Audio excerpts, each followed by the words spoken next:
Hi everyone. Today I'd like to show you a counter gambit that you can play as black when white plays the queen's gambit. Here it is. Of course, we have to start with the queen's gambit first, and then the move is e5. Now there are two main things that white can play. He can either play c captures on d5, which I'll show you first. Then you can just play queen captures, d captures on e5, which is what they'll mostly play at a lower level. Then you can just trade queens, and then you can just enjoy a slightly better game. But in this position, if white decides to go f3, then you can just capture the pawn.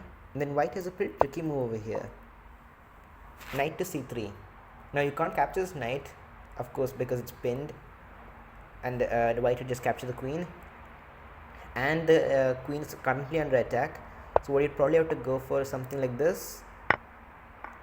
And it's a pretty even game. You can do one more move. It's a pretty even game. So there's nothing special if white plays c captures on d5, this move. So let's go to the special part. Let's go to the special part. D captures on e5, and now the move over here is d4.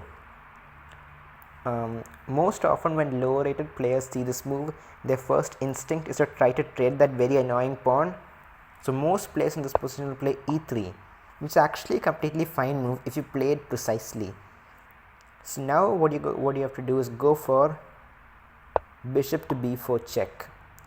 White has only two good options here: block with the bishop or block with the knight.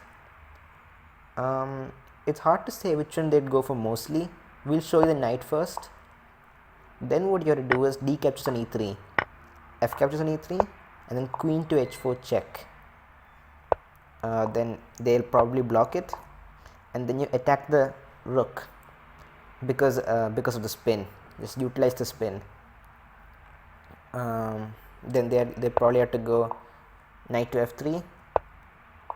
You can just go knight to c6, and you'd get this position. White is under a lot of pressure here, but it's completely fine position for both players. Now let's go to the interesting move. What if white plays bishop to d2? And what's interesting over here is you still go for d captures on e3. Now white will probably be, especially if you're a lower rated player, white would probably just capture the bishop over here. So this is what we're going to show. And this is actually a huge blunder because this immediately loses the game for white. What you have to do is e captures on f2 check, and then you notice that if the king captures the pawn, the queen captures the queen, and white just loses the queen. So you can't capture the pawn. You have to do the only other king move, which is king to e2. Now you can see a lot of ideas. White could move their bishop there to g4 and try to win the queen, but then white has this knight move, so you have to eliminate the knight, and you can do that by capturing it. But what do you promote the pawn to? Whatever you promote it to, the rook is just going to capture it back. So to maximize your advantage, you need to promote it to a knight so that it can check the king simultaneously. So that's what you're going to do. It's very beautiful at this point. And now this idea comes back. This idea comes back, so the white rook cannot capture the black knight because of this idea, and white just loses a queen. So white would have to move his king out of the way.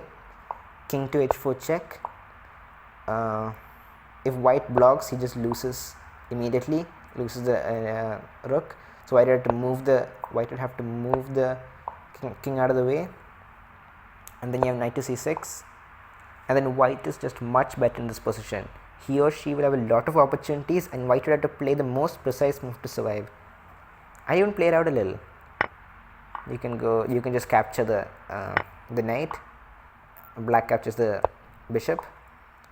White attacks the knight. You protect the knight. You reach this position. Black is up a whole knight, and the white's king is very weak, and it's under a lot of fire. It's under a lot of pressure. White's probably going to pop with all that pressure, and black would have a very interesting game and completely winning game too, but that makes it very interesting for the black player. So that's it. That's the gambit. Hope you enjoyed. Thanks for watching.